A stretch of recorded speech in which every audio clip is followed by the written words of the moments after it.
Hello, everybody. Christian Bradley. We're back for the Game Institute. This is our late night edition on the West Coast here. For many of you, it might be in the morning, but for here, it's later in the night. So, we're going to be talking Photoshop today. Mainly some of the brush settings, and I'm going to focus on brush settings for things like hair or fabric, those types of things. But we'll cover some of the brush settings. Some you may have seen before, some not. We'll see. And over here in Photoshop, I've got my brush tabs all laid out. So usually Photoshop wouldn't quite look like that. Give me just a second here to get set up on the other screen. And I think we're ready to go.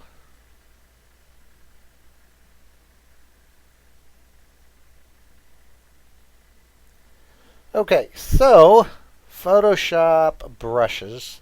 Now, we used to use these Photoshop brushes for all sorts of stuff when we needed to paint the textures on models. And that's changed quite a bit over the years. Now, there's still hand-painted textures. That's still in demand out there, where we just use Photoshop to make textures. So no normal maps, no gloss maps, spec maps, metallic maps, etc.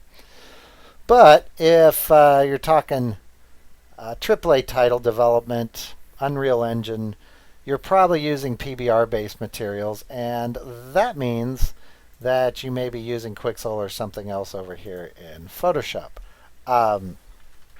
And the concepts haven't really changed over the years. It's just that the way we use the textures have changed.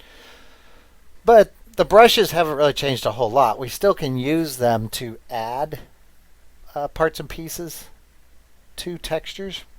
And that's what I want to focus on today. And I remember having to make things like skin or fabric was a big one, hair, where you had to paint these things, and there really wasn't a brush to do it. So we kind of had to make it up. So what we're going to do is just explore the brush editor a little bit and have some fun making up some brushes real quick. And then we'll talk a little bit more about these specific types of brushes. So we'll get started. The brush editor is going to be under brushes, and you can get to that window right here, or it's F5 if you just want to hit that. You probably have it open. It's probably just a tab that you need to open. And then there's also the brush presets over here. Now, a little bit about these presets. If you want to load or save your presets, you can do that through the brush presets. It's this little icon over here. Just click on that. And there's load, there's save. And there's also the preset manager. If you go into the preset manager, it's pretty neat. You can click on certain brushes and hold Control. And what that'll do, if you can see that highlighted blue box around those, it will save just those 5 as a set. So you don't have to keep saving this big giant set over and over. And these can be pretty sizable file sizes depending on what size these little images are that make up the brushes. So that preset manager you might want to spend some time with and get to know it. You can also load other brush sets into here, and you can find those all over the internet if you want. Or I'll include my own brush set here. It'll probably be in the folder for this particular video. All right, so let's just grab a brush over here. Let's take something that has a design to it here so we can see which way it's pointing. And find my tablet. And if I drag this out, what we're going to get is a big nothing. What's going on here? We've got a big nothing.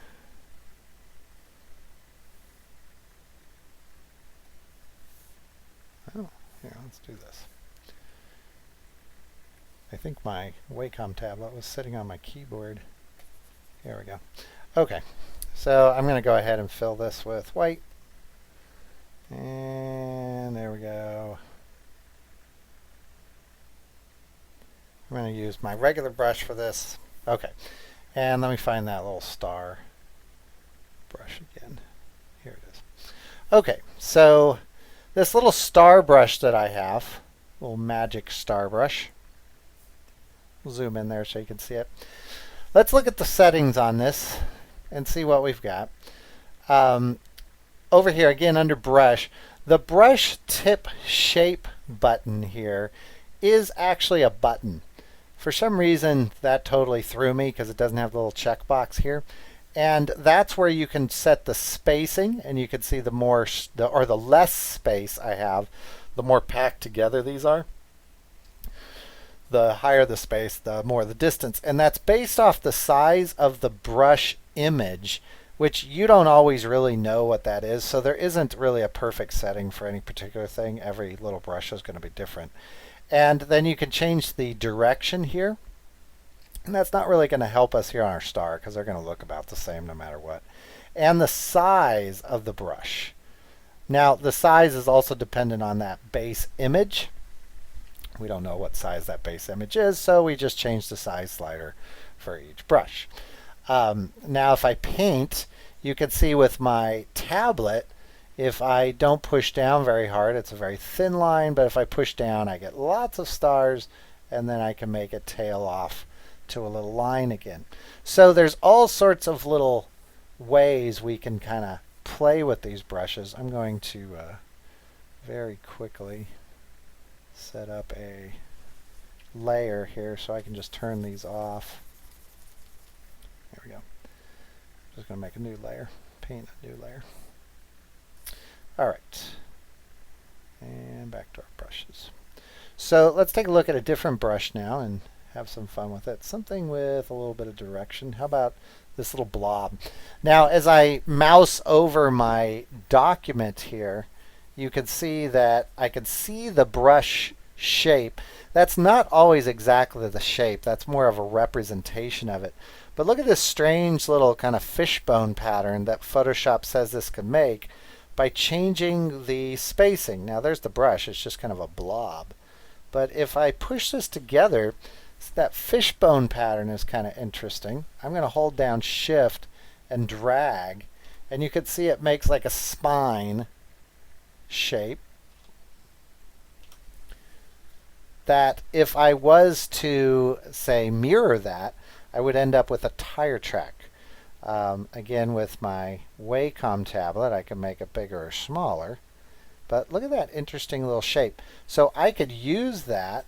Let's make this size smaller. Well, actually, here, let's do this. We can use the tab bracket keys on the keyboard, and they're right above the Enter key. It's the square brackets. Hold down Shift, and that's a pretty cool little pattern from a little blob. So you'll find that a lot of these kind of blob patterns that are in this brush set that I will give you, which are nothing more really than just blobs. You can see this one is, oops, didn't take there. There we go. And this one here, hold down Shift, and I get that kind of serrated pattern. Pretty neat little brushes if you're making designs for, say, sci-fi pillars. I used to use these a lot for either tire treads or wire patterns where I wanted kind of a repeating pattern like a wrap on it. Here's another one. We'll take a look at this one. This is little bolts. If I just stamp it here, you'll be able to see what it looks like. They're just bolts. But if I drag these, you can see that I can get kind of like a pattern that looks like a weld pattern, something like that. Now, let's take a look again at the shape dynamics where we were at. Let me go back to my layers, turn that one off, make a new layer. All right, And back to brush presets. Under shape dynamics, you're going to get a lot of controls, and all of these have different controls.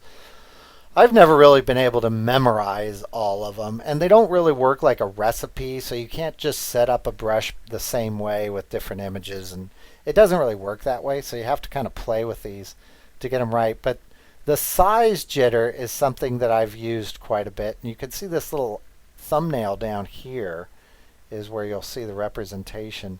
And then you can do a diameter jitter, so something like this, an angle jitter. Now see, that starts to look like a dust pattern. And there's a roundness jitter. I don't usually use that. You can also turn the pen pressure off. When you have your Wacom tablet, it is acknowledged by Photoshop. It automatically turns that on. I'm going to turn it off for this. And now when I paint this, you can see that I can get this kind of sand pattern, which would be perfect for something like a rock texture.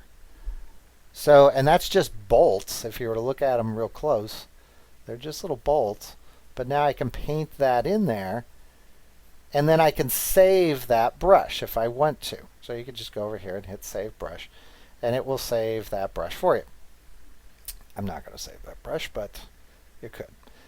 There's other controls here, and go ahead and play with them. But usually I'm just turning the pen pressure on and off. And the pen pressure can go on and off for any of this stuff.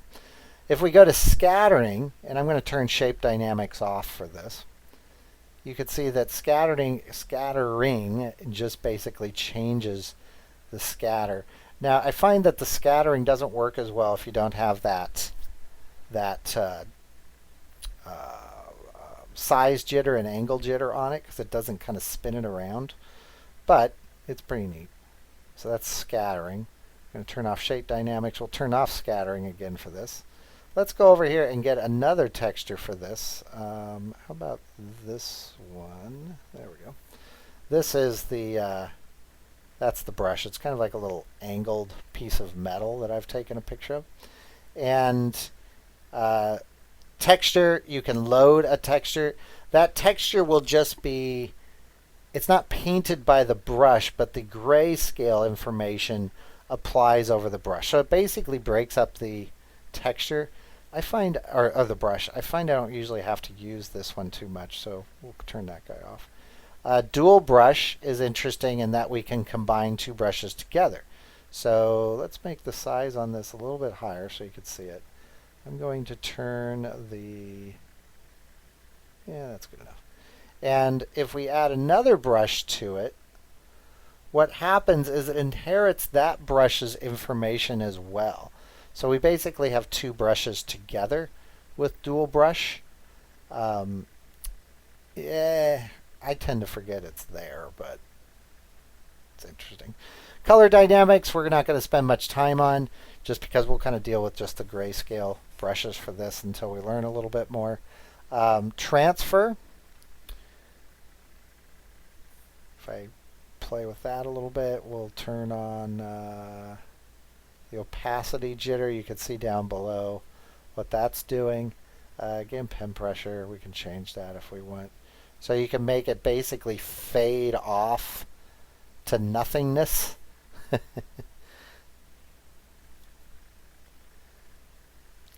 The brush pose tends to have to do with your Wacom tablet. I don't usually use this one too much.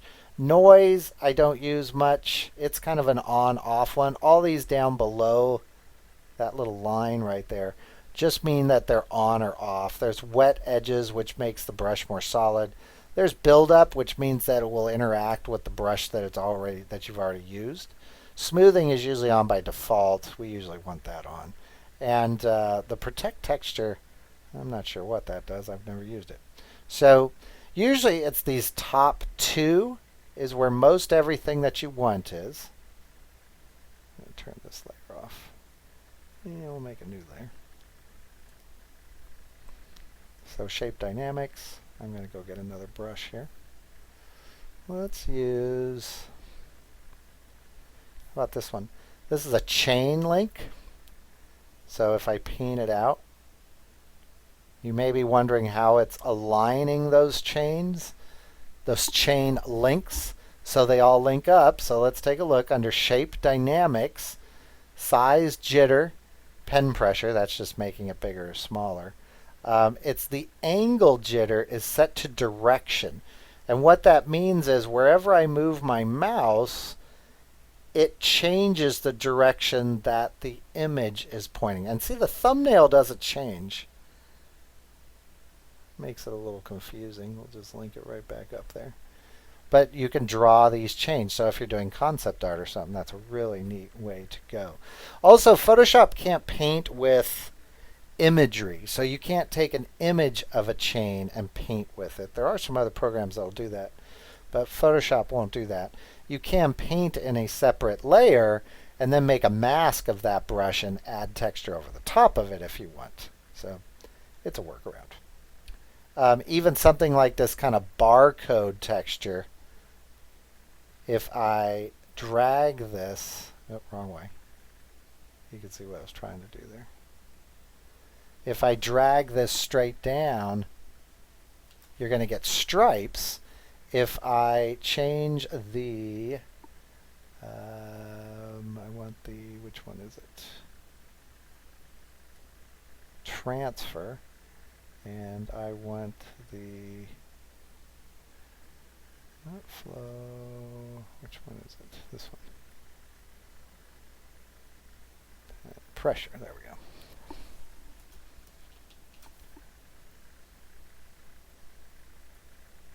That off. Yeah. And now I can make it go in and outward depending on that brush. So lots of different things that you can use these brushes for.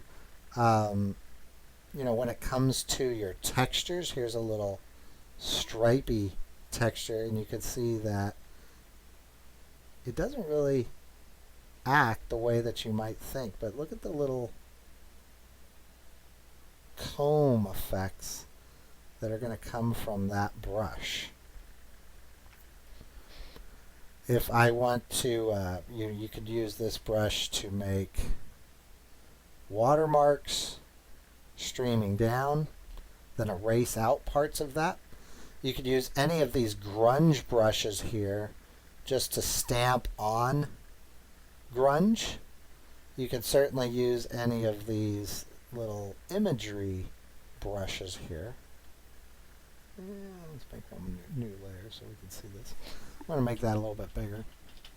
And we can drag these out, holding down Shift again, to create some really complex imagery. I used to like to grab that piece, say, copy it, paste it, flip it horizontally,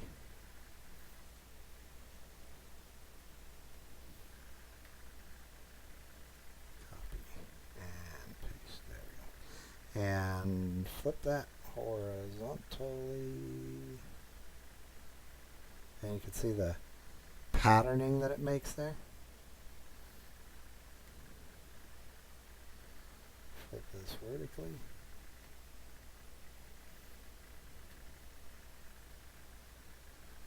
Flip it horizontal again to get it to line up. And you've got something like this piece that you could use on a pillar and make that your normal map to kind of burn in kind of an iconic design onto something like a metal beam or a floor piece or a stair piece, something like that, banners. Real easy to make cool stuff with these brushes. So now let's talk about the hair effects that was mentioned in the title of this one. Make one more layer. And we'll talk about how to make a new brush with this. I'm just going to make a new image. And this image I'm going to make really tiny. We'll make it, I don't know, 24 by 24 pixels. How about that? It's going to be super teeny. And we'll zoom in on this guy. And all I'm going to do is make a few little dots using just a generic brush here, just like this is fine. Make this super tiny. Since it's only 24 pixels big, that's probably about a pixel right there. And I'm just going to paint in some dots. Doesn't really matter what those dots, what the position of them is. We'll select the whole thing. And then we're going to go over here to Edit, Define Brush Preset. You'll see there's our little dots. Don't worry if they look squished. That's normal. You could call this hair or whatever. I'm going to hit OK. Now that brush shows up at the bottom of your presets. It's right there. It's kind of odd how it works. Let's go back to our image now. We'll use that brush. So we'll select it. And we'll make it a little bit larger just so we can see what we're doing. Let's go over here to Shape Dynamics, and you'll see that right now it's just dots. That's not going to look too much like brush or like hair. So what we need to do is go to Brush Tip Shape, put the spacing pretty close together there. And that looks about right. So if we draw this, you'll see it's very hair-like now.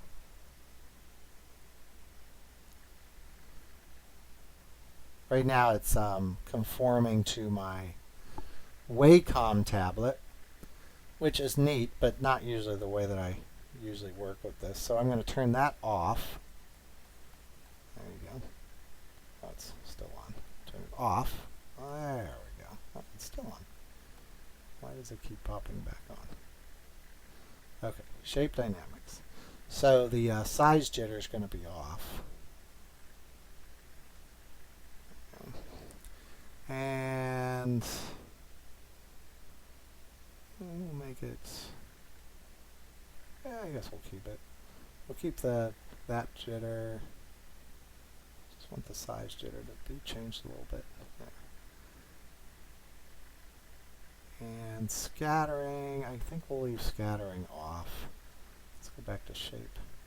And under angle jitter, we want direction. And so now what it's going to do, oh, it's too dotted there. Go here. Spacing. Shape dynamics, it's my size jitter here.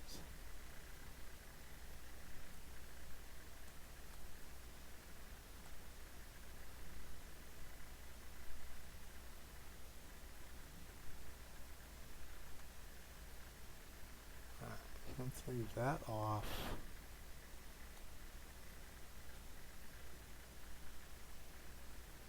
My pen pressure keeps coming back on there.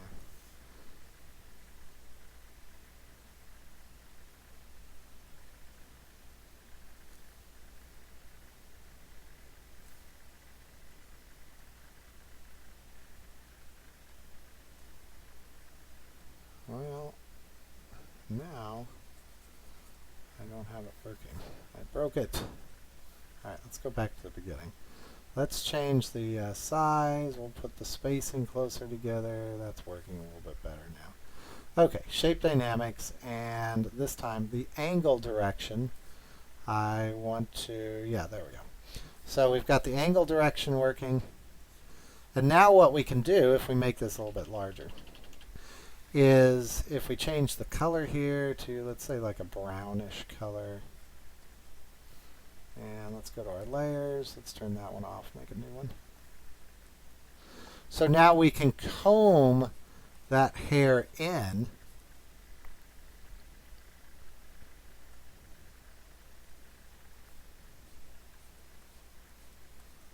There we go. And if we change the color or paint in different layers, you can basically paint in hair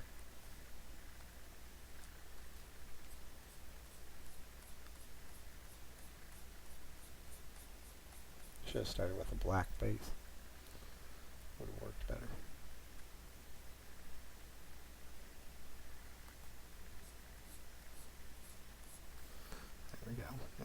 we make a new layer and put this one on color dodge, I can paint in highlights for hair. So you can kind of create like a comb brush to create like a hair texture or anything that's got lines in it, like fine lines. Same thing you could do for fabric. So you could create a little crosshatch brush and then paint in the way fabric might have like a cross-hatching pattern on it. Or even skin textures, you can create kind of a blotchy brush and then paint subtle skin tones if you have to do hand-painted textures. Now, if you're doing PBR-based stuff, you may want to stick with kind of the grungy type textures, or even just use imagery like of rocks or stone, convert that to grayscale, or just make a brush out of it and use it as a stamp so that you can just stamp those textures onto your images or your texture maps, whatever it is you're using. So I would suggest you get in here and play with these settings because there's a lot in here. Anything that you make that you like, save your brush. Make sure you save your presets. And I will save my brushes so that you can use them if you want. And they'll probably be in the folder for this lesson. Thanks for watching, and I will see you all later.